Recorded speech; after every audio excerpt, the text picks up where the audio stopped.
अस्सलाम वालेकुम नाज़रीन, प्रोग्राम में मां खे भली कार था चऊं।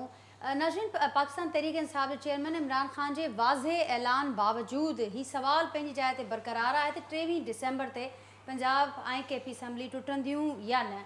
ऐं हुन खां पोइ परवेज़ इलाही साहब जो जेको ताज़ो बयानु साम्हूं आयो आहे, हुन खां पोइ मामिलो वधीक उलझियल नज़र अचे पियो। हुन खां अॻु मूंखे यादि हूंदो त चौधरी परवेज़ इलाही साहब पंहिंजी पोज़ीशन वाज़े बि करे चुका आहिनि त उहे असैम्बलियूं तोड़ण जा हामी कोन्हनि। पर छा जेको ही मामिलो हिन वक़्तु नज़र अचे पियो, उन खां पोइ जंहिं जवाज़ जी शायदि परवेज़ इलाही साहब खे तलाश घुरबल हुई त हू हिकिड़ो जवाज़ चाहिनि पिया त असैम्बलियूं न टोड़नि, छा उहो जवाज़ उन्हनि खे मिली चुको आहे? हिन वक़्तु असां सूरत हाल ॾिसूं पिया त हिकु पासे जेको बेतमादी रिथ आणण वारो मामिलो हो, उहो फ़िलहालु वेट एंड वॉच पॉलिसी में तब्दील थींदे असांखे नज़र अचे पियो ऐं इंतज़ारु कयो पियो वञे त सूरत हाल ॾिसूं ऐं उनखां पोइ असीं पंहिंजो कार्ड खेॾंदासीं। ॿिए पासे पाकिस्तान तहरीक इंसाफ जे इमरान खान साहब अॼु बि इहा ॻाल्हि कई आहे त हीउ जेको मामिलो आहे चौधरी परवेज़ इलाही साहब प्रेशर में ज़रूरु अची वेंदा आहिनि, पर हीउ जेको मामिलो आहे असांजे हथनि में ई आहे ऐं उहो ई थींदो जेको पार्टी चाहींदी ऐं पार्टी जी इहा ई राहे आहे। ही मामला केॾांहुं वञनि पिया, उन ते अॼु तफ़सीलन असां गुफ़्तगू कंदासीं। प्रोग्राम में जेको पैनल मूंसां गॾु मौजूदु आहे उनजो तारुफ़ असां कराईंदासीं। मूंखे कराची स्टूडियो में जॉइन कियो आहे सीनियर सहाफ़ियन तज़िया निगारन नज़ीर लगारी साहब मूंसां गॾु कराची स्टूडियो में मौजूदु आहिनि। नज़ीर साहब, वेलकम कयां थी तव्हांखे प्रोग्राम में। अकरम चीमा साहब आहिनि, पाकिस्तान तहरीक इंसाफ सां जो ताल्लुक़ आहे, सीनियर अगवान आहिनि, उहे पिणु मूंसां गॾु कराची स्टूडियो में ही मौजूदु आहिनि। चीमा साहब, आपको भी बहुत वेलकम करती हूँ। सिद्दीकुल फारूक साहब आहिनि, मुस्लिम लीग नून सां जो ताल्लुक़ आहे, सीनियर अगवान आहिनि, वीडियो लिंक ते मूंसां गॾु मौजूदु आहिनि। ऐं मीर तारिक टालपुर साहब आहिनि, पाकिस्तान पीपल्स पार्टी जा MP आहिनि, सीनियर अगवान आहिनि, मूंसां गॾु फ़ोन लाइन ते अॼोके प्रोग्राम में शरीक हूंदा। सभिनी खे भली कार चवां थी, वेलकम कयां थी हिन प्रोग्राम में। ऐं सभिनी जी इजाज़त सां लगारी साहब अव्हां वटि अचां थी। प्रोग्राम जे आगाज़ में मूं ज़िक्र कयो थी सवाल जेतोणीकि ख़ान साहब बार बार वाज़े भी कनि पिया, पर ही सवाल बदस्तूर बरक़रार आहे। अव्हां छा चवंदो जेका सूरत हाल नज़र अचे पई? जेको सवाल मां इंटरव्यू में ज़िक्र कयो, अव्हां खे लॻे पियो त चौधरी साहब खे जवाज़ मिली चुको आहे, शायदि जंहिं जवाज़ जी हू ॻोल्हा में हुआ, ऐं ही छा थींदे नज़र अचे पियो तव्हांखे 23 डिसेंबर ते? थैंक यू नाजिया, घणे अरसे खां पोइ तव्हांजे शो में आया आहियूं ऐं इन सूरत हाल में जेको मुल्क जी तमामु ॾुखी सूरत हाल आहे ऐं हिकिड़ो त सियासी जेको अनसर्टनिटी आहे उहा वधे पई ऐं जेको ग़ैर यकीनी सूरत हाल आहे उहा बि वधे पई ऐं मुआशी सूरत हाल त उअं ई ख़राबु आहे, सभु ॾिसूं पिया।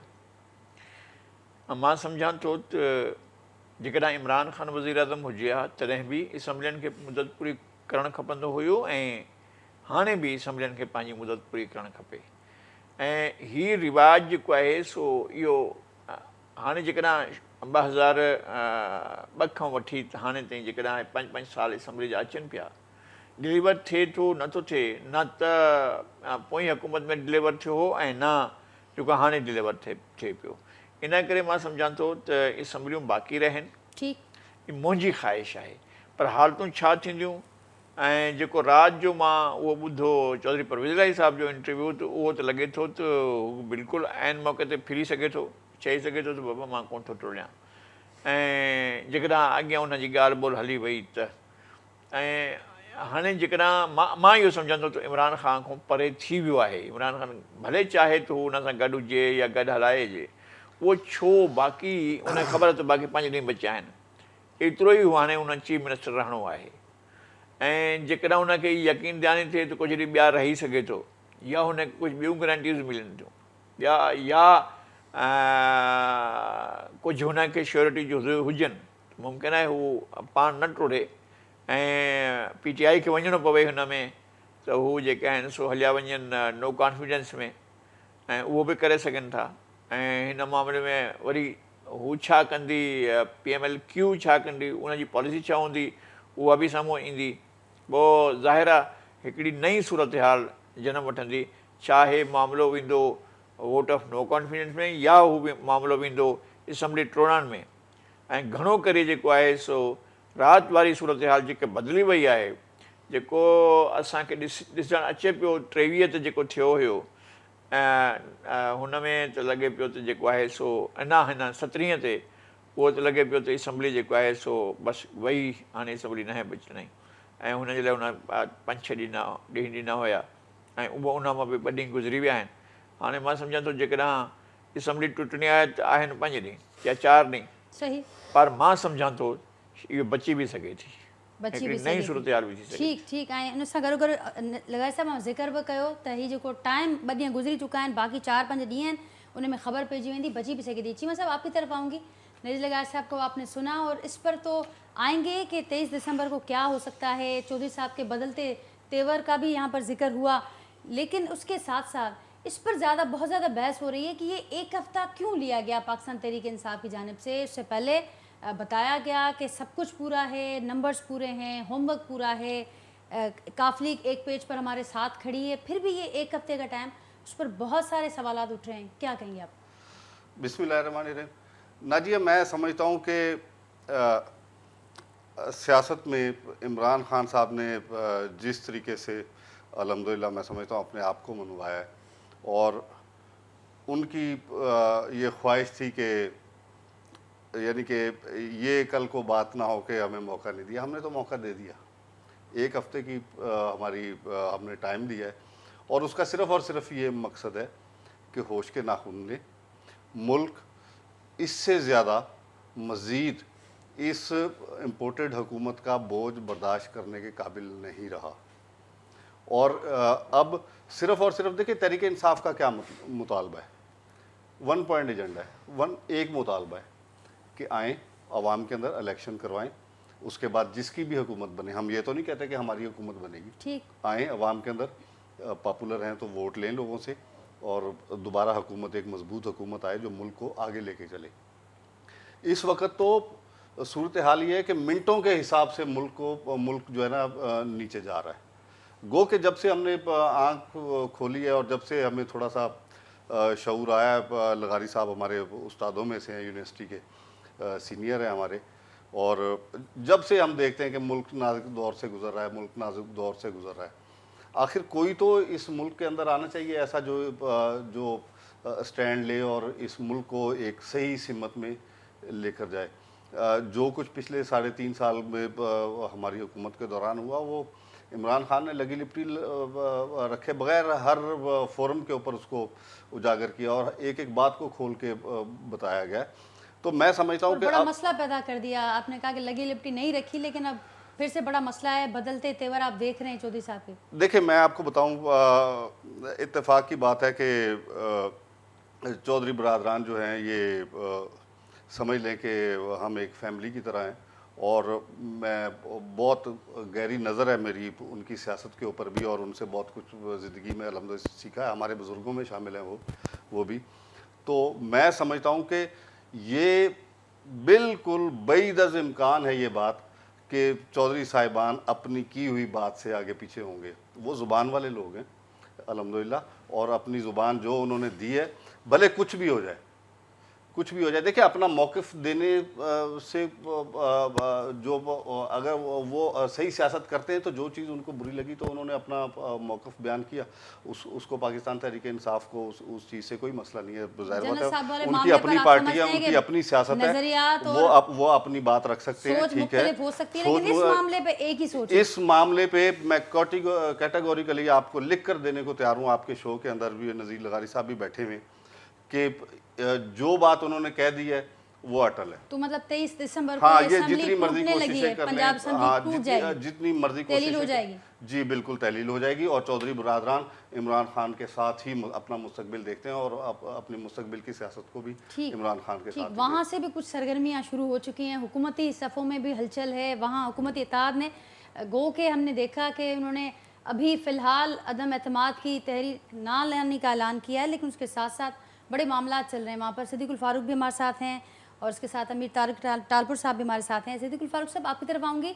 आपने मौक़िफ़ सुना, कैटेगोरिकली अकरम चीमा साहब ये कह रहे हैं कि हम एक फ़ैमिली की तरह हैं। उस मामले पर, जनरल साहब के मामले पर, किसी और मामले पर सोच मुख्तलिफ हो सकती है, इस मामले में अटल है, वो ज़बान से नहीं फिरेंगे। 23 दिसंबर को हो जाना है फैसला। बिस्मिल्लाहिर्रहमानिर्रहीम। नाजिया मीर साहिबा, एक फैमिली की तरह हैं, तो हमने तो परवेज़ इलाही साहब को ये नहीं कहा कि जो इंटरव्यू उन्होंने कल का दिया है और 8 बुनियादी निकात उन्होंने उठा दिए हैं, ये मैंने तो नहीं उसकी उनकी तकरीर लिखी, ये तो उन्होंने ख़ुद बुलाया ARY को और ये सारा इंटरव्यू दिया। बाकी बातें जो हैं वो सबके सामने हैं। उसूल की बात अगर करें, इन्होंने कहा है जी कि इमरान खान साहब ने जो है वो बड़ी सियासत में उसूल कायम किए हैं।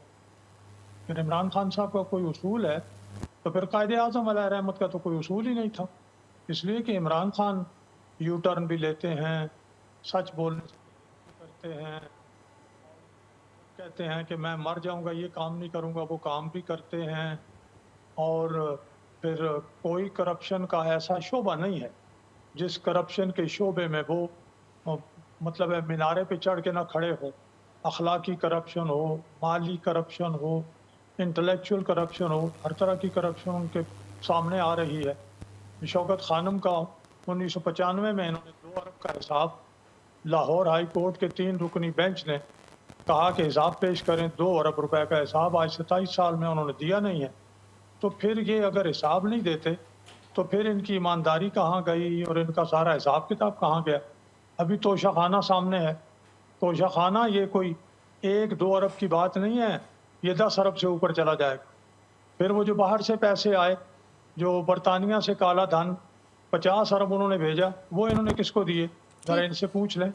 इसलिए जो अपना चीमा साहब अपने तौर पर अपने हद में अपनी ज़ात के हवाले से जो भी दावा करें, इमरान खान साहब तो हमारे सामने बैठे हैं, नज़र आ रहे हैं। बाकी अब ये मामला जो है ये उनके अपना इमरान खान के और वज़ीर आला परवेज़ इलाही के दरमियान है। और पंजाबी में कहते हैं हम लोग जट जाने ते बिजू जाने। आप जाट हैं, परवेज़ इलाही साहब हैं वो जाट, और बिजू इसमें देखें कौन है, देखते हैं। आपने भी कहा, नज़ीर लगारी साहब ने भी कहा कि हम जुम्मे को देख लेंगे, उससे पहले क्या होता है।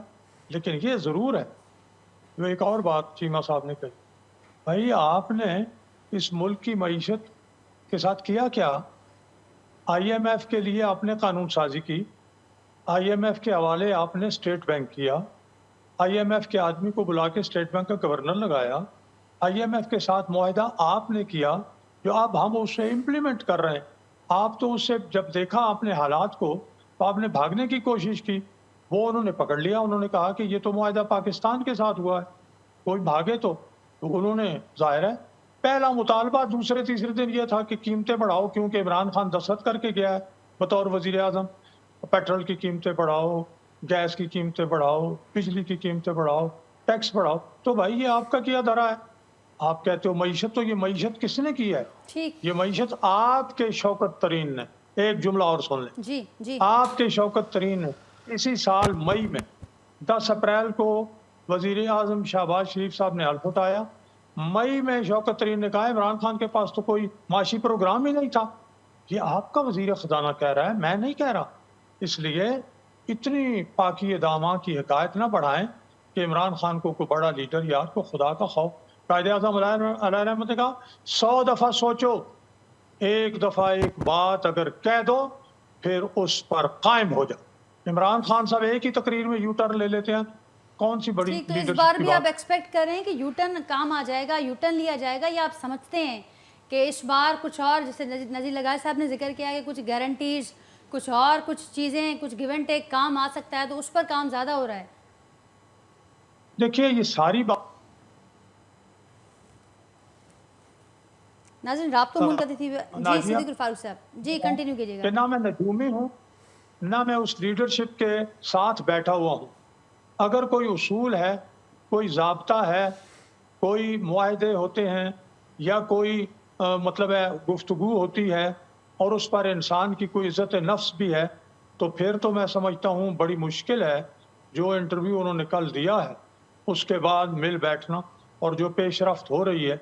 और इमरान खान साहब का अपना जो मामला है, उनके घर से रोज़ करप्शन निकल रही है, वो ख़ुद भी करप्ट हैं, उन पर मुकदमे भी जो है वो चल रहे हैं, और उसमें तो वो बच नहीं सकते। तो इमरान खान साहब ये सब कुछ इसलिए भी कर रहे हैं ताकि वो मुकदमात से, जेल जाने से और सज़ा से बच जाए। ठीक। सिद्दीकुल फारूक साहब पॉइंट टेकन। हमारे साथ मीर तारिक टालपर साहब भी मौजूद हैं। मीर तारिक साहब अवां छा चवंदो सिद्दीकुल फारूक साहब तो जो सॼो जेको गुफ्तगू लगी उन्होंने इहा ॻाल्हि कई त हाणे जेका काल्हो की तकरीर हुई चौधरी परवेज़ इलाही साहब जे बयान खां पोइ मुश्किल पियो लॻे त हीअ हिकिड़े पेज ते रही सघनि, दावाऊं भले पंहिंजी जाइ ते करनि, पर हुन सां गॾोगॾु चौधरी साहब ज़ाहिर आहे इन खां अॻु बि ही मामला असांखे नज़र आया ऐं PDM तमामु घणी मुतमैन बि नज़र आई जॾहिं गुज़िरियल भेरे इहो मौक़ो थियो मामिलो थियो हो।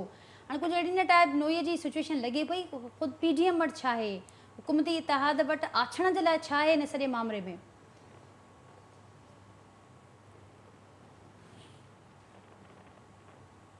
मीर तारिक टालपुर साहब, मुंहिंजो आवाज़ तव्हां ताईं पहुचे पियो? न जी आवाज़ तमामु तव्हांजो स्लो पियो पहुचे मूं वटि। मीर साहब, मुंहिंजो त हुकूमती इतिहाद खे वटि आछण जे लाइ छा आहे चौधरी भाइरनि खे, हुन सां गॾोगॾु इहो बि ॿुधाइजो त हीउ जेको फ़ैसिलो साम्हूं अचे पियो त अदम एतमाद फ़िलहाल न आंदी वेंदी, फ़िलहाल वेट एंड वॉच वारी पॉलिसी आहे, त हीअ इन जे करे आहे त नंबर पूरा कोन्हनि, या ही इन जे करे आहे त के मामला ॿिया अव्हांखे उमेदु आहे त उहे उतां कमु थी वेंदो? न जी हाणे तव्हां ॾिसो त जेको सडनली जेका स्टेटमेंट आई आहे पंहिंजो परवेज़ इलाही साहब जी तरफ़ां, जी हिकदमि सां जेको परवेज़ इलाही साहब फर्स्ट डे इमरान खान जेको आहे असेंबली डिज़ोल्व करण जी ॻाल्हि कई, सेकेंड डे जेको आहे परवेज़ इलाही साहब जी स्टेट आई बाजवा साहब जे ख़िलाफ़ जेको आहे सो तहरीक इंसाफ़ वारा जेको लैंग्वेज इस्तेमालु कनि था उहा न कनि, जेकॾहिं कयूं त असां हुनजो सख़्तु जवाबु ॾींदासीं। हाणे तव्हां ॾिसो न इमरान खान जो जेको बयानियूं आहे शुरू ॾींहं खां वठी अमेरिकन साज़िश अमेरिकन साज़िश अमेरिकन अमेरिकन अमेरिकन, जेसिताईं बाजवा साहब ऑन द ड्यूटी हो त बाजवा साहब जे ख़िलाफ़ इन वर्ड बि न ॻाल्हायो। जीअं बाजवा साहब रिटायरमेंट वरिती आहे पूरी तहरीक इंसाफ़ जेको आहे सो जनरल बाजवा जे पोयां हथु पइजी वई आहे, करप्ट पए, हिन असांजी हुकूमत खे ख़तमु कयो, हिन जेको आहे सो पाकिस्तान खे तबाह करण जी साज़िश कई। हाणे हिकिड़ो माण्हू जेको 40 साल सर्व करे थो पाकिस्तान आर्मी में, जेको जनरल जी पोस्ट ताईं जेको चीफ ऑफ आर्मी स्टाफ जी पोस्ट ते पुॼे थो, यकीनन उहो केपेबल ऐं बासलाहित माण्हू हूंदो। जेसिताईं आन द सर्विस हो तेसिताईं हिननि जा चप जेके हुआ बंदि हुआ, सर्विस खां रिटायर थियण खां पोइ हिननि जी लैंग्वेज चेंज थी वई आहे। बाक़ी रहियो तव्हांजो असेंबली डिज़ोल्व थियण जो मक़सदु, असेंबली डिज़ोल्व थियण जो सवाल ई पैदा कोन्हे। जेकॾहिं इमरान खान खे असेंबली डिज़ोल्व करणी हुजे हा त उन ॾींहुं अनाउंसमेंट करे हा बाबा सुभाणे असीं असेंबली डिज़ोल्व कंदासीं। 6 ॾींहंनि 7 ॾींहंनि जी गैप रखियो त जीअं मूंखे हिकिड़ी फेस सेविंग मिले, ऐं जेको आहे इन मरहले मां आसानी सां क्रॉस करे वञा, त इहो इमरान खान खे फेस सेविंग कोन मिलंदी। ऐं चौधरी बिरादरान तमामु हिकिड़ा ॾाढा सियासतदान आहिनि, उहे कॾहिं बि इहो कोन चाहींदा पंजाब असेंबली डिज़ोल्व थिए, पाकिस्तान खे नुक़सानु पुॼे। इलेक्शन तव्हां ॾिसो न इलेक्शन कहिड़े हिसाब सां कराए सघनि था। सिंध जेको आहे सो केतिरा माण्हू सिंध में अञा जेके आहिनि बोट मुतासिरीन आहिनि, जेके असीं सही तरीक़े सां हुननि खे रिलीफ न मिली सघियो आहे। बलोचिस्तान जेको आहे सो उहो बि तबाह थियो पियो आहे हिन में फ्लड में, साउथ पंजाब तबाह थियो पियो। कहिड़े हिसाब सां इलेक्शन कंदा जॾहिं अव्हांजो मुल्क जा 3 सूबा तक़रीबन जेके आहिनि डिस्टर्ब थियल आहिनि, कहिड़े हिसाब सां तव्हां इलेक्शन चाहियो था? ऐं पाकिस्तान जी माशी सूरत हाल जेका आहे सा हींअर इन ॻाल्हि जी मुतमिल नथी थी सघे, सडन जेको आहे पाकिस्तान में इलेक्शन थिए न, असेंबली खे टेन्योर पूरो करणु ॾिनो वञे। 10 महीना आहिनि, 10 महीननि खां पोइ भले इलेक्शन जो मैदान सॼिबो अची मुक़ाबिलो कनि, जेके अवाम मुंतखिब करे उहो यकीनन मुल्क जो हुक्मरान थींदो। हक़ हुक्मरानी सिर्फ़ु अवाम खे आहे, अवाम ई पंहिंजा सही नुमाइंदा चूंडी। हिनखे कहिड़ी हींअर जेको आहे जल्दी इलेक्शन थिए। खान साहब सिर्फ़ु जेको आहे सो जीअं 3.5-4 साल हुक्मरानी कई, तंहिंखां पोइ जीअं नेप मुंहिंजे अंडर में कोन हो, नेप जेको आहे सो जनरल बाजवा जे अंडर, जॾहिं नेप जनरल बाजवा जे अंडर में त हुक्मरानी छो कई 4.5 साल पोइ 3.5-4 साल जेको आहे तूं मुल्क जो वज़ीर आज़म थियो वेठो, पोइ थलो त दमी वज़ीर आज़म हुए, रिज़ाइन करे हलियो वञी वञ। छो तो पाकिस्तान ते जेको आहे तो 3.5-4 साल हुक्मरानी कई, जॾहिं नेप तुंहिंजे अंडर में कोन हो त पोइ तुंहिंजो वज़ीर आज़म थियण जो फ़ाइदो कहिड़ो? हिन सिर्फ़ु इन्हनि 3-4 सालनि में इंतकामी सियासत कई। असांजा जेके आहिनि लीडर कारकुन वर्कनि सभिनी खे जेको आहे इंतकाम जो सियासत जो निशानो मनायो वियो। उन में नून लीग बि शामिल हुई, उन में पीपुल्स पार्टी बि शामिल हुई। जेके माण्हू जे ख़िलाफ़ हुआ, जेके ॻाल्हाईंदा हुआ, उनजे ख़िलाफ़ ॿिए ॾींहुं नेप जो केस तयारु थींदो हो, उनखे बिला वजह जेको आहे 3 महीननि ताईं डिटेन में रखियो वेंदो हो बग़ैर के हिकिड़ो केस बि इमरान खान जे करे 3.5-4 सालनि में नेप को साबित करे सघी जेके इमरान खान जेके केस जेके आहिनि ठाहिया विया हुआ। इहा सिर्फ़ु हिकिड़ी ड्रामाबाज़ी आहे। ऐं इमरान खान जेको आहे हाणे इमरान खान जो को बि शेल्टर नथो मिले। ठीक मीर साहब, पॉइंट टेकन त को शेल्टर न पियो मिले। नज़ीर साहब ॿुधो पिया मां त फेस सेविंग इमरान खान हुन जी ॻोल्हा में आहे। हू ऑपोजिशन पूरे इतमाद आहे त 23 दिसंबर ते कुझु कोन थींदो जेको ख़ान साहब चाहे थो। मुंहिंजे ख़्याल में ख़ान साहब जे हथ मूं गेंग न रही आहे। ऐं जॾहिं शुरू थियो मामिलो, जेको ख़ासि मौक़ो हो जॾहिं 9 अप्रैल ते हे थियो वाक़ियो त हुकूमत जे ख़िलाफ़ तारीख़ अदम एतमाद मंज़ूर थी, ऐं उन खां 3 ॾींहंनि खां पोइ 12 अप्रैल ते श्रीलंका डिक्लेयर कयो त असीं जेका आहे सो हलिया विया आहियूं डिफॉल्ट ॾे। सही। ऐं रुगो 3 ॾींहंनि खां पोइ उहो डिफॉल्ट में वियो। ऐं डिफॉल्ट में कहिड़ियूं शयूं हुयूं? डिफॉल्ट में हुन ॿुधायो त जेको साबिक़ प्रेसिडेंट हुयो हुन कोई के प्रोजेक्ट शुरू कया। हुन में हिकिड़ो प्रोजेक्ट हुयो उते उनजे पंहिंजे प्रोविंस में हिकिड़ी पोर्ट ठहे पई, राजापाक्सा जेको हुयो महिंदा राजापाक्सा, ऐं हुनजो भाउ बि वरी प्रेसिडेंट थियो गोटाबाया राजापाक्सा, ऐं हुन जो जेको हो उन पंहिंजे इलाइक़े में पंहिंजे प्रोविंस में हिकिड़ी पोर्ट ठाहिणु चाहियो, चीन जी मदद सां ठाहे पई। जॾहिं नओं आयो प्राइम मिनिस्टर रानिल विक्रमसिंघे हुन जी जॻह ते 2015 में, त हुन उहो सॼो कमु रोके छॾियो, छो त चीन जी मदद सां थिए पियो, उहो कमु रोके छॾियो। उन खां पोइ जेको आहे मुल्क डिफॉल्ट हलियो वियो ऐं सॼो मसइलो थी वियो त बैंक जेको आहे उहो मथे थी वियो, कर्ज़ा मथे थी विया, ऐं चीन जो वॾो लोन हुयो पोइ हू वियो IMF ॾे, IMF को हुनजी जिंदगी छॾाई, हाणे पोइ नेट हेॾे बि ईअं थियो। हेॾो हिकिड़ो प्रोजेक्ट तव्हां वरितो, ॻाल्हियूं थियूं, CPEC आयो, CPEC शुरू थियो, इमरान ख़ान जे दौर में अचण सां जेको आहे CPEC ते कमु बंदि थियो। उन खां पोइ जेको आहे ग्वादर पोर्ट जी हालत ख़राबु थी वई, ग्वादर एयरपोर्ट न ठहियो पे, ॿियो डेवलपमेंट सॼो रुकिजी वियो। हे जेको सखर खां रोड ठाहिणो हुयो, जेको मोटरवे ठाहिणो हुयो, उहो न ठहियो। ऐं कराची में हिकिड़ो उन प्रोजेक्ट में शामिल हो, हिन जे दौर में साबिक़ हुकूमत जे दौर में इहो थियो फ़ैसिलो त हिते कराची में जो सिटी सर्कुलर रेलवे जेका आहे उहा थींदी। ॿियूं इलाही प्रोजेक्ट्स हुयूं जेके न थिया, ऐं इमरान ख़ान साहब जे दौर में अची वियो, सभु बंदि थी विया। बंदि थियण जो छो त जेके लोन आहे उन्हनि जो बोझ वधंदो वियो, उनजो वज़न वधंदो वियो। नतीजो इहो निकितो त पाकिस्तान डिफॉल्ट ॾे हलणु शुरू कयो, ऐं डिफॉल्ट करण वारो हुयो जॾहिं इहे सूरत हाल थी, जॾहिं इहो वोट ऑफ नो कॉन्फिडेंस थियो। हिन जा जेके पैटर्न्स हुया न, बाजवा साहब त हिन जो वॾो हुयो, पाण मञंदो आयो हो, बल्कि हुन तक़रीर में चयो त हे मुंहिंजे मंशूर ते अमल करण वारो आहे। इहे सभु शयूं हुन मञियूं। आख़िर में उहो बि मञियो त असांखे मदद कंदो हुयो त असां कानून पास बजट पास कराईंदा हुआसीं, हीअं असीं कानून पास कंदासीं, असांजी मदद कंदो हुयो बाजवा साहब। पोइ बाजवा साहब जो मसइलो छा थियो त जेकॾहिं पाकिस्तान डिफॉल्ट ॾे वञे, पोइ बाजवा साहब छा कंदो, उन में छा हू जेको आहे सो उन पंहिंजे पाण खे रिस्ट्रेन करे छॾियो, उहो जेको आहे सो ग़ैर जानबदार थी वियो ऐं छा न्यूट्रल थी वियो। न्यूट्रल खे हमराहन गालियूं ॾियणु शुरू कयो, ऐं उन्हनि खे चवणु शुरू कयो त न्यूट्रल जेको आहे सो उहो जानवर थींदा आहिनि, न्यूट्रल जेको आहे। पोइ त हुन बाक़ाइदा मीर सादिक, मीर जाफ़र वग़ैरह चवणु शुरू कयो। असल मसइलो हुयो पाकिस्तान डिफॉल्ट खां बचाइणु। हिन महिल ताईं पाकिस्तान डिफॉल्ट खां बची चुकियो आहे, हिन महिल ताईं बची चुको आहे। सूरत हाल ख़राबु आहे, शयूं ठीकु न आहिनि, ऐं हिन हुकूमत बि घणो डिलीवर न कयो आहे। जेको करण हिन जे वस में हुयो उहो करे सघनि पिया, उहो न कयो। हाणे मां हिकिड़ी ॻाल्हि ॿुधायां थो, पोइ ॻाल्हि अॻिते कयूं था। श्रीलंका जी हुकूमत गुज़िरियल ॾींहुं ऐलान कयो आहे, ऐं पाकिस्तान जी हुकूमत बि ऐलान कयो आहे। पाकिस्तान जी हुकूमत कयो आहे त असीं पेट्रोल ऐं डीज़ल जे अघु घटायूं पिया 10 रुपया, ऐं श्रीलंका जी हुकूमत ऐलान कयो आहे, उहा डिफॉल्ट करे चुकी आहे, हुन चयो असां 10 रुपया मानी में घटि कयूं पिया। हाणे हिन जी तरजीह ते लॻे थी त हुनखे मानी में जेको आहे घटि करिणो आहे, या पेट्रोल ऐं डीज़ल में जेको पेट्रोल डीज़ल अफोर्ड करे सघे थो, मुमकिन आहे मानी अफोर्ड उहो बि करे सघंदो, पर जेको मानी अफोर्ड कोन थो करे सघे त हू जेको आहे कुझु बि अफोर्ड कोन करे सघंदो। तो इहा हुकूमतुनि जो मसइलो आहे। हे हुकूमत जेका आहे सो मां इहो मञां थो त डिफॉल्ट खां बचाए वई आहे पाकिस्तान खे, पर अञा बि सूरत हाल जेको आहे सो हले पई। मां अफ़वाह फैलाइण में न आहियां त मुल्क डिफॉल्ट करे पियो या मुल्क अॻिते ख़राबी ॾे वञे पियो, पर मां सम्झां थो त हिन खे घणो कुझु करिणो आहे। ऐं मां हिन ते इंसिस्ट कंदो आहियां त इलेक्शन जेको आहिनि सो टाइम ते थियणु खपेनि, ऐं पाकिस्तान में हिकिड़ी पॉलिटिकल इस्तेहकाम अचणु खपे। जेकॾहिं हू न आयो तो मसला पैदा थींदा। ठीक, तो चीमा साहब आपने बड़ा तफसीली, नज़ीर साहब ने सारा बताया। आप अग्री करेंगे उससे, नहीं करेंगे, वो आपकी राय होगी, आप बताएंगे। और मज़ीद ये भी बताएगा कि जिस तरह से सारा बताया उन्होंने कि ये गेम में रहने की, इन रहने की एक कोशिश के अलावा और कुछ नहीं। और इस हुकूमत को बहरहाल एक क्रेडिट दिया जा सकता है कि वो अभी तक डिफ़ॉल्ट होने से बचाते आए हैं मुल्क को। बिस्मिल्लाहिर्रहमानिर्रहीम। नाजिया देखें, मुझे थोड़ा सा टाइम दीजिएगा, मैं ज़रा वजाहत कर दूं 2-4 बातों की। सबसे पहले तो सदीकुल फारूक साहब ने फरमाया कि जी तोशा खाना के अंदर तो आज लाहौर हाई कोर्ट से हुकूमत भागी है। जिस वक्त लाहौर हाई कोर्ट ने ये कहा कि जी जब से पाकिस्तान बना है आज तक जिसने भी तोशा खाना से जो चीज़ भी ली है उसकी लिस्ट फराहम करें।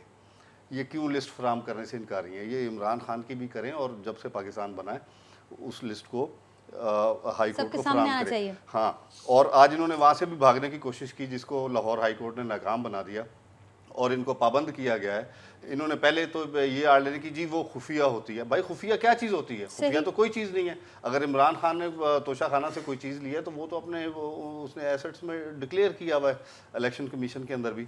तो आप क्यों लिस्ट पेश करें ताकि दूध का दूध और पानी का पानी हो जाए? वहाँ से ये भागे। दूसरा सदीकुल फारूक साहब ने कहा जी वो जट का और बिजू का पता चल जाएगा। भाईजान बिजू का तो पता चल गया है। बिजू तो वो है सीगे सदीकुल फारूक साहब ਜਿਹੜੇ ਸਵੇਰੇ ਸਵੇਰੇ ਗੁਲਦਸਤੇ ਲੈ ਕੇ ਜੱਟਾਂ ਦੇ ਘਰ ਪਹੁੰਚੇ ਹੋਏ ਸੀਗੇ। ਤੁਸੀਂ ਇਸ ਗੱਲ ਦੀ ਫਿਕਰ ਨਾ ਕਰੋ, ਸਾਨੂੰ ਬਿਜੂਆਂ ਦੀ ਅੱਛੀ ਤਰੀਕੇ ਨਾਲ ਪਛਾਣ ਹੈਗੀ ਹੈ। दूसरी बात ये कि अभी मेरे भाई ने मीर साहब ने बात की कि इमदादी सामान लोग जी फ्लड के अंदर अभी तक बेवार व मददगार पड़े हैं। भाई वो आपकी वजह से पड़े हैं। इमदादी सामान जो गैर मुल्क से भी आपके लोगों की मदद के लिए आया, वो कभी आपके गोदामों से निकलता है, कभी आपके जो सरकारी एहलकार हैं वो बेचते हुए पकड़े जाते हैं, कभी वही जो इमदादी सामान जो टेंट लोगों की इमदाद के लिए आए थे वो मौलाना के जलसों के नीचे बतौर कालीन बिछाए हुए पाए जाते हैं। तो ये किस चीज़ की बात कर रहे हैं? जाएं, अवाम वहाँ पर बैठी हुई है। इन्होंने सिर्फ ये जितने भी लोग सैलाब से मुतासिर हुए हैं, इनको पैसा बनाने की मशीन समझा हुआ है आप लोगों ने। तो आप सिर्फ और सिर्फ इनके नाम पे पैदागिरियाँ कर रहे हैं और इमदादें लेके और वो सारी की सारी हड़प कर रहे हैं। आपके अंदर तो इतनी इखलाकी जुर्रत नहीं है जो गैर ममालिक से आपको इमदादी सामान आया वही उन गरीबों तक पहुँचा दें। वही कहाँ से बरामद हुआ है, कभी किसी उताक से बरामद हुआ है, कभी आपका कोई सरकारी एहलकार बेचता हुआ पाया गया और कभी। बिल्कुल चीमा साहब दुरुस्त कह रहे हैं, लेकिन क्या खिदमत हो जाएगी? असम्बलियाँ तहलील हो जाती हैं, इलेक्शन का ऐलान हो जाता है, उससे क्या ये हालात सही हो जाएंगे? दूसरी अभी जनाब मोहतरम नज़ीर लगारी साहब ने कहा कि जी मईशत, भाईजान अर्ज़ ये है कि जिस वक्त पाकिस्तान तहरीके इंसाफ की हुकूमत गई और ठीक 2 महीने बाद इन्हीं के वज़ीर ख़जाना ने, मौजूदा हुकूमत के वज़ीर ख़जाना ने आके बताया जी GDP की ग्रोथ 6% है। जिस वक्त पाकिस्तान तहरीक इंसाफ की हुकूमत गई, रेमिटेंस पाकिस्तान की 75 साल तारीख का रिकॉर्ड थी अल्हम्दुलिल्लाह। एक्सपोर्ट 32 अरब डॉलर की, पाकिस्तान की तारीख में कभी भी 32 अरब डॉलर की एक्सपोर्ट नहीं हो, रिकॉर्ड पे थी ये चीज़ें। ये इन्होंने आके इदादो शुमार जारी किए। इसी वक्त आप मंगाएं बुक और चेक कर लें। टैक्स कलेक्शन, सबको भी याद होगा कि क्यों IMF प्रोग्राम में देर करने की वजह से क्या-क्या नताइज आए, बहुत कुछ और भी साथ टैक्स कलेक्शन पाकिस्तान तहरीक इंसाफ की जिस वक्त हुकूमत ख़त्म की गई उस साल की रिकॉर्ड टैक्स कलेक्शन है 75 साल पाकिस्तान की तारीख की। लार्ज स्केल मैन्युफैक्चरिंग इन्होंने आके इदारों शुमार जारी किए कि जनाब रिकॉर्ड। जब हर चीज़ ठीक थी तो मैं ये कहता हूँ कि जिस वक्त हमें हुकूमत मिली थी 8 अरब डॉलर थे, जिस वक्त हम हुकूमत से गए 18 अरब डॉलर के हम रिजर्व ख़जाने के अंदर छोड़ के गए। तो असल चीज़ होती है इकोनॉमी को संभालने के लिए इत्तेमाद। इस इम्पोर्टेड हुकूमत के ऊपर ना तो मुल्की और ना ही गैर मुल्की सरमायाकारों का इत्तेमाद है, जिसका खमियाजा पाकिस्तान को डिफ़ॉल्ट की सूरत में भुगतना पड़ सकता है। यही चीज़ पाकिस्तान तहरीक इंसाफ पहले दिन से कह रही है और आप देख लीजिएगा कि ये हुकूमत इस वक्त मैं समझता हूँ कि पाकिस्तान के ऊपर इसकी एक मिनट जो है ये हुकूमत मुल्क के ऊपर भारी है। ठीक, और आप समझते हैं कि PTI पाकिस्तान तहरीक इंसाफ के दोबारा आने से ये मसाइल हल हो जाएंगे? इलेक्शन के ऐलान से मसाइल मैं ये नहीं कहता। मैं ये कहता हूँ कि पाकिस्तान का इस वक्त सिर्फ और सिर्फ अगर किसी चीज़ में बचने के चांसेस हैं वो हैं फ्रेश इलेक्शन। उसके नतीजे में जो भी हुकूमत आए, नून की हुकूमत आए, पीपल्स पार्टी की हुकूमत आए, PTI की हुकूमत आए, जो भी हुकूमत आए 5 साल के लिए और आके सख्त फैसले ले और आके मुल्क को आगे लेके चले। मैं ये कहता हूँ। ठीक, और तब तक ये सिलसिला ऐसे ही चलेगा? तब तक ये मैं समझता हूँ कि नहीं, हुकूमत तो इस बात पे बड़ी वाज़ेह पोजीशन लिए हुए कि इंतखाबात तो नहीं होंगे, फौरी इंतखाबात। देखिए पोजीशन ये किस लिए लिए हुए? इन्होंने आके कोई एक काम, मुझे ये ऐसा आप एंकर हैं, आप मुझे एक काम बता दें कि इस हुकूमत ने आके 7 महीने में सवाए अपने केसेस ख़त्म कराने के, सवाए अपने आप को NRO देने के, सवाए अपनी करप्शन बचाने के, کوئی ایک کام جس سے عوام کو کوئی فائدہ ہوا ہو، وہ ایک کام ان کا ایسا گنوا دیں. وہ ہمارے ساتھ موجود ہیں، ان سے ہی پوچھ لیتے ہیں کہ وہ ایک کام کیا ہے جو آپ کہہ رہے ہیں کہ وہ 7 مہینے میں صدیق الفار صاحب کو ایک کام گنوا دیں. چیمہ صاحب جاننا چاہتے ہیں جو جس سے آپ کو رہنے کا جواز ملے مزید وقت. باقی وہ سمجھتے ہیں کہ 1 منٹ بھی اس حکومت کا رہنا 1 منٹ ملک پر بھاری ہے. پہلی بات تو یہ ہے کہ سارے دوست ملکوں سے چین، سعودی عرب، ترکی، ملائیشیا، یو اے ای، امریکہ، یورپین یونین، سب کے ساتھ تعلقات عمران خان نے تباہ کر دیے تھے. وہ سارے تعلقات ہم نے بحال کیے ہیں. چلیں یہ آپ کو جواب ملا نمبر 1. نمبر 2، آپ نے ڈیفالٹ کرنے کی کوشش کی، جو ڈیفالٹ ہونے والا تھا ہم نے الحمدللہ بچایا ملک کو ڈیفالٹ سے. لیکن مفتاح صاحب ابھی بھی کہتے ہیں کہ IMF پروگرام کی واپسی تک یہ بدستور، یہ تلوار ہمارے اوپر لٹک رہی ہے سروں کے اوپر. دیکھیے یہ کو قرضے لے کے بچانا بھی کوئی وہ آئیڈیل چیز نہیں ہے. اب ہم نے جو ایک قسط ہم نے $1 ارب دیے ہیں وہ 5 دسمبر کو اسی مہینے جس میں ہم بیٹھے ہیں. اب اگلی قسط جو ہوگی 2024 میں ہے. ابھی ہمارے پاس ٹائم ہے اور انشاءاللہ العزیز ہمارے پاس وسائل بھی ہیں. 2. تیسری بات یہ ہے جناب علی کہ انہوں نے کہا $8 ارب. ذرا اپنے میں چیلنج کر رہا ہوں ان کو، حماد اظہر کی پریس کانفرنس دیکھ لیں.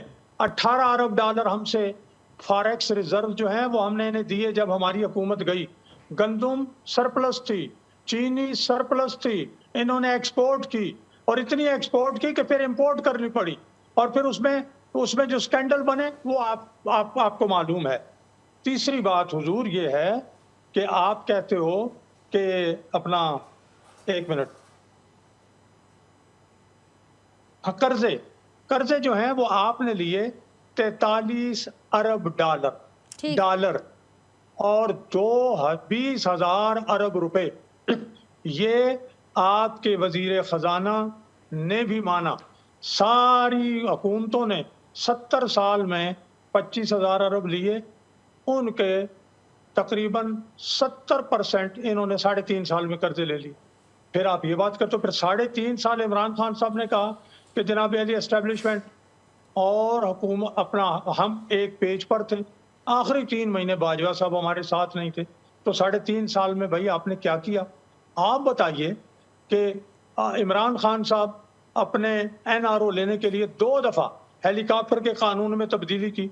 9 سال 9.25 سال آپ کو ہو گئے ہیں KPK میں. آپ کرپشن کی بات کرتے ہو، وہاں اکاؤنٹیبلٹی کا نظام آپ نے بنایا.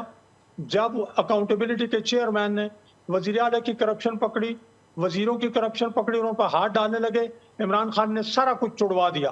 1 ارب روپیہ بھی قوم کا ضائع ہوا. لیکن صدیق الفار صاحب اب آپ لوگ حکومت میں ہیں، یہاں تک تو بات بڑی کلیئر ہے کہ کیا ہوا سب نے دیکھا، لیکن اب آگے کا پلان بڑا غیر واضح ہے. آپ کے خود جو وزیر خزانہ ہیں وہ یہ کہتے ہیں کہ ڈیفالٹ کے قریب ہم ابھی تک وہ خطرہ موجود ہے اور وہ یہ ہے اور یہ پولیٹیکل انسٹیبلٹی بھی ہمارے سامنے ہے.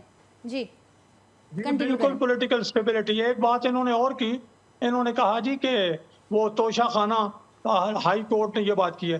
بھائی عمران خان اقراری مجرم ہے میرے بھائی، سب سننے والے جانتے ہیں. انہوں نے کہا کہ میں نے یہ چیزیں لی ہیں اور بیچی ہیں، میرا تحفہ میری مرضی. یہ کیا بات ہے؟ اس میں ساری چیزیں موجود ہیں. ابھی جو پرسوں لیک آئی ہے ان کی سابق خاتون اول کی، وہ ذرا دیکھ لیں. اس سے پہلے جو ان کی لیکس جو آ رہی ہیں سب تصدیق کر رہے ہیں کہ یہ اصلی جو ہے باتیں ہو رہی ہیں. کمال کرتے ہیں آپ. اس کے بعد کہتے ہیں او جی 75 سال کی یہ باتیں سارا کچھ پیش کریں. وہ ہم بات کریں گے 75 سال میں لوگ مر گئے. اس وقت جو لوگ موجود ہیں ان کی بات کریں.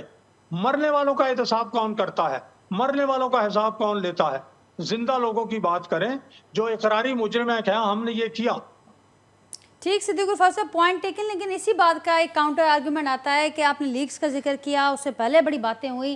وہ ذکر یہ کرتے ہیں کہ یہی تو وہ ساری گیم تھی جس سے ہمیں دیوار سے لگایا گیا، پھر تواتر سے ایک کے بعد ایک وہ چیزیں ہمارے اگینسٹ پلانٹ کی گئیں، اور اب جب کچھ نہیں بچا تو اب ٹیکنیکلی ناک آؤٹ کرنے کی یہ ساری کوششیں، اس سے آگے کچھ نہیں، باقی ہم ہی کر سکتے ہیں جو کر سکتے ہیں ملک کے لیے. یہ پاکستان تحریک انصاف کہتی آئی ہے. میں اس کا جواب دے دیتا ہوں. जी ये टेक्निकल नॉकआउट है, यानी घड़ी आपने ली 2.25 अरब की, जी कफ लिंक्स और अंगूठी और कलम सारे मिला के ये कोई 2.5 अरब बनते हैं। ये आपने लेके बेची है या मैंने कहा था बेचो? तो ये टेक्निकल नॉकआउट है। 50 अरब रुपए जो हैं वो बरतानिया से काला धन आया, ठीक वो आपका हुकूमत पाकिस्तान का माल था, आपने जनाब अली किसी एक आदमी को दे दिए। वो 50 अरब रुपए क्यों दिए आपने? ये मैंने कहा था या जनाब आसिफ अली जरदारी साहब ने कहा था ठीक कि वो सिद्दीकी 50 गफ्फार अरब साहब रुपए पॉइंट काला टेकन। धन मीर तारिक जो तालपुर बरतानिया साहब की के पास हुकूमत ने चलते हैं। उनको मीर दे। साहब हाणे थोरो अॻियां जी असांखे ॻाल्हि ॿुधायो त ही सॼियूं शयूं ॻाल्हियूं अवां बि ॻाल्हियूं ॿुधायो पिया त असीं छा पिया कयूं 7 सालनि में 7 महीननि में, ही छा करे विया 3.5 सालनि में। पर हाणे अॻियां कीअं वधिणो आहे, ही मामिरो अञा ताईं गैर वाज़े आहे। गुज़िरियल केतिरनि ॾींहंनि खां असीं हिन ते डिस्कशन बि कयूं पिया, पर ही मामरा अॻियां वधंदे छा इन तरीक़े सां ई जेसि ताईं इहे चूंडूं थियनि तेसि ताईं मामरा ईअं ई हलंदा रहंदा, या हुकूमत वटि को प्लान आहे इकनॉमिक स्टेबिलिटी जो, पॉलिटिकल स्टेबिलिटी जो, ॿियनि फ्रंट्स ते स्टेबिलिटी जो? हाणे ॾिसो त 7 महीननि जी हुकूमत खां ही हिसाब वठनि पिया त हिननि छा कयो। पहिरीं मुंहिंजो सवाल चीमा साहब खां इहो आहे त 3.5 सालनि जी हुकूमत में तव्हां 46 अरब डॉलर जो कर्ज़ वठी पाकिस्तान लाइ छा कयो? हिकिड़ी ॻाल्हि। ॿी ॻाल्हि इहा त जेको हिननि 3 फाइनेंस मिनिस्टर चेंज कया, जेको पाण खे अरस्तू सॾाईंदो हिननि जो असद उमर साहब, जेको सिर्फ़ु 10 महीननि ताईं हिननि जो या 12 महीननि ताईं या साल ताईं हिकिड़ो वज़ीर खज़ाना रहियो। पूरी टीम मायाशी टीम असांजी तयारु आहे, असां पाकिस्तान खे जेको आहे सो जल्दी जेको आहे सो पाकिस्तान खे मायाशी तरह सां मज़बूत कंदासीं। ऐं 12 माण्हू जेके आहिनि से पाकिस्तान में जेको आहे सो मुलाज़मत करण ईंदा। पाकिस्तान जी ग्रीन पासपोर्ट जी तमामु वॾी इज़त हूंदी। इहे ख़ान साहिब जा जेके 2013 या 16 जा जलसा तव्हां ॾिसंदा, उन्हनि में जेको हिन ख़ान साहिब जूं तकरीरूं हुयूं। 3.5 सालनि में हिननि मुल्क खे जेको आहे सो इक़्तिसादी तरह सां मफ़लूज करे छॾियूं।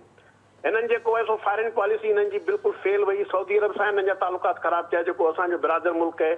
चाइना सां हिननि तालुकात ख़राब कया, जेको असांजो हमेशह खां जेको आहे सो हिकिड़ो दोस्त रहियो पाकिस्तान जो। तुर्की सां हिननि तालुकात ख़राब कया।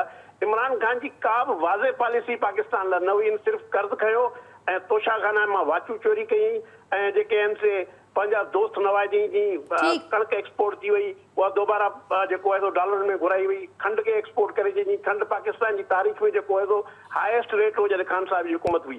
तंहिंखां पोइ जेको ख़ान साहिब जेको BRT जेको पिशावर जो जेको मनसूबो हो, उन ते ख़ान साहिब जो अञा ताईं स्टे वरितल आहे। ठीक मिर साहब पॉइंट टेकन। वो टाइम पे घटि आहे। उहे ॻाल्हियूं आहिनि जेके बार बार असांजे यारो रिपीट थींदियूं रहनि थियूं त हू छा न करे विया ऐं हुननि खे छा करणो हो ऐं असांखे हाणे छा करणो आहे। पर नई सभु ॻाल्हि इन जे विच में ई फिरे पई। पोइ हुकूमत खां पुछो या हिन हुकूमत खां पुछो, हिन वटि पंहिंजी पॉलिसी ॿुधाइण लाइ छो न आहे? ॿुधाइणु खपे, छो त अॻियां जो प्लान छा आहे, पॉलिसी छा आहे? जी हुकूमत ॿुधाइणु खपे त पॉलिसी पहिरीं ॻाल्हि आहे त पॉलिसी ठाहींदी आहे फंड ते। ठीकु, फंड हूंदा त हे ॾींदा। मसइलो इहो आहे त तव्हांखे हिन महिल फंड्स जी घटिताई आहे। इन खे असीं बि मञूं था ऐं हू बि मञनि था। सही। ॿी ॻाल्हि इहा आहे त इहो त पुछणु खपे न, जेकॾहिं हुननि जे दौर में कर्ज़ो वरितो वियो, जेकॾहिं 24 अरब फ़र्ज़ु कयो, सही। ऐं हू चवनि था त 24 अरब डॉलर जा कर्ज़ा वरिता विया हुन जे दौर में PMLN जे दौर में, त हिननि वरितो आहे जेको पाकिस्तान जी सॼी तारीख़ में हू चवनि था 46 अरब जो। अच्छा 46 अरब जो कर्ज़ो त अॻिते बि हो न। उहो जेकॾहिं कर्ज़ो रुई पए थो त बाक़ी त सभु ख़तमु थिए हा न। सही सही। जेको कर्ज़ो बि हुयो हुनजी जेकी बि शइ हुई उहा त ख़तमु थियणु खपे न। जेको बाक़ी कर्ज़ो हुयो 70% त घटि में घटि ख़तमु थी वञे। या हिकु वॾा प्रोजेक्ट ठाहिया हुजनि हा। असीं चवां हे थियो आहे आर्ट जेको आहे सो स्टेट ऑफ द आर्ट ठही पई आहे। हे मोटरवे आहे, हे इमरान ख़ान ठाही आहे। हे एयरपोर्ट आहे, इमरान ख़ान ठाहियो आहे। हे जेको आहे हस्पताल आहे, इमरान ख़ान ठाहियो आहे। सही। उहो ठीकु आहे, पंहिंजा हस्पताल ठाहिया अथनि। ऐं बाक़ी जेके पब्लिक सेक्टर में छा ठहियो आहे? पब्लिक सेक्टर में हिकिड़ी शइ बि अहिड़ी न आहे जेकी पेश करे सघे थी। हुननि कई। मां सफ़रु कयो आहे, मूंखे ख़बर आहे, मुंहिंजो भाउ आहे चीमा साहिबु, हिन बि सफ़रु कयो हूंदो M5 ते। सखर खां मुल्तान तव्हां 3 कलाकनि में पहुची सघो था, वधि में वधि 3.25 4। इहो 8-9 कलाक जो फ़ासिलो हुयो जेको 3 कलाकनि में इहो थियो तब्दील थियो। ऐं उन खां अलावा जेके बि मोटरवेज़ आहिनि हिननि कर्ज़ा वरिता आहिनि, कोई ठाहियो बि आहे न। ऐं हाणे जेका अचनि ताईं हिननि जेको आहे ग्वादर एयरपोर्ट खे फंक्शनल करण लाइ जेका डेट ॾिनी आहे उन ते फंक्शन थिए पियो। ऐं इन खां पोइ मानसरा वारो उहो आहे पंहिंजो मोटरवे, उहो तव्हां ॾिसी वठो। पिशावर वारो मोटरवे उहो ॾिसी वठो। ऐं हेॾूं बॉर्डर खां वठी मथे ताईं लाहौर वारो जेको मोटरवे आहे उनखे तव्हां ॾिसी वठो, मतिलबु कुझु न कुझु ठहियो आहे असांखे ॾिसण जेको में नज़र अचे पियो। ठीकु आहे साहब, ॾिसण में कहिड़ी शइ अचे जेको 45-46 बिलियन डॉलर जेके आया आहिनि, जेकॾहिं कर्ज़नि ते विया आहिनि त भले कर्ज़ा ख़तमु थिया हुजनि, असां चऊं था उहे बि बरक़रार आहिनि, उहे उन खां उहे बि वधीक बरक़रार, बिल्कुलु उन खां वधीक आहिनि, सही। उहे बि असां ॾियणा आहिनि, जेका पहिरियों उहे ॾियणा आहिनि, जेका हिननि वरितो उहो बि ॾियणो आहे। ठीक, अकरम साहब फाइनल आपका कमेंट होगा, टाइम भी बिल्कुल हमारा। लगाजी साहब ने अभी कहा, मैं थोड़ी सी तस्हीह कर दूं। देखें, फैसलाबाद से मुल्तान जो मोटरवे कनेक्टिविटी वो पाकिस्तान तहरीक इंसाफ के दौर में हुई। लाहौर से जो मुल्तान मोटरवे है वो पाकिस्तान तहरीक इंसाफ के दौर में बना। मुल्तान से सखर मोटरवे वो पाकिस्तान तहरीक इंसाफ के दौर में बना। अपना ये जो नहीं साहब मुस्कुरा रहे हैं, और वो आपके अपोजिशन वाले लोग कहते हैं कि हमारे मंसूबे पर वो नई तख्तियां आ जाती हैं, सारे मंसूबे ये बना के गए थे, मंसूबे शुरू नहीं हुए थे। अच्छा, सिर्फ उसमें से एक मंसूबा ऐसा था जो इनके दौरे हुकूमत का शुरू हुआ था, वो था फैसलाबाद से जो मुल्तान का है पोर्शन, वो इनके दौर में हुकूमत में शुरू हुआ था। बाकी ये जितने मैंने आपको बताए, ये मुल्तान सखर जो है ये पाकिस्तान तहरीक इंसाफ के दौर में शुरू हुआ और पाकिस्तान तहरीक इंसाफ के दौर में ही खत्म हुआ। ठीक है अकरम साहब, उसके बाद जो लाहौर से मुल्तान मोटरवे है वो भी पाकिस्तान तहरीक इंसाफ के दौर में शुरू हुआ और पाकिस्तान तहरीक इंसाफ के दौर में ही खत्म हुआ। बिल्कुल झूठ है। आप रिकॉर्ड उठा के ले आए और मेरे साथ ठीक, और ये बातें इसी तरीके से चलती रहेंगी और मुझे यहाँ पर आके झूठा करना है। साहब मेरे साथ बैठे हैं, भाई हैं, लेकिन आप कह रहे हैं कि आपके दौर में शुरू है, मैं आपको चैलेंज कर रहा हूँ। नहीं, मेरा ख्याल है कि कोई एक मोटरवे भी पीटीआई के दौर में शुरू नहीं हुई है। मैं साहब कोई और नहीं, मैं चैलेंज कर रहा हूँ। तो आ जाए ना, आ जाए, रिकॉर्ड लेकर आ जाए। हमें भी पता है, हम इसी मुल्क में थे। हम भाई लंदन भागे हुए नहीं थे, हम इधर ही थे, पाकिस्तान में थे। सदीकुल फारूक साहब। ठीक है अकरम साहब, बहुत शुक्रिया आपका। एक फॉलोअप सेशन हम जरूर रखेंगे और सिद्दीकुल फारूक साहब आपको भी जरूर उसमें इनवाइट करेंगे। नहीं साहब वहाँ जी बड़ी मेहरबानी, वहाँ आया वक्त कढी मेरे साथ। नाज़रीन असां सां गॾु मीर तारिक टालपुर साहब हुआ, सिद्दीकुल फारूक साहब हुआ, अकरम चीमा साहब, नज़ीर लगाई साहब, सभिनी जी गुफ्तगू अहाँ ॿुधी ईंदड़ ॾींहं में छा थियणु वञे पियो। ज़ाहिरा जीअं जीअं डेवलपमेंट थींदियूं वेंदियूं उहा शइ वाज़े थींदी वेंदी। जेको तजियो अॼु थियो आहे, जेका गुफ्तगू थी आहे, उन बाबति पंहिंजे फीडबैक खां असांखे ज़रूरु आगाह कजो। वरी सुभाणे असां मुलाक़ात कंदासीं। तेसिताईं ॾींदा इजाज़त, अल्लाह हाफ़िज़।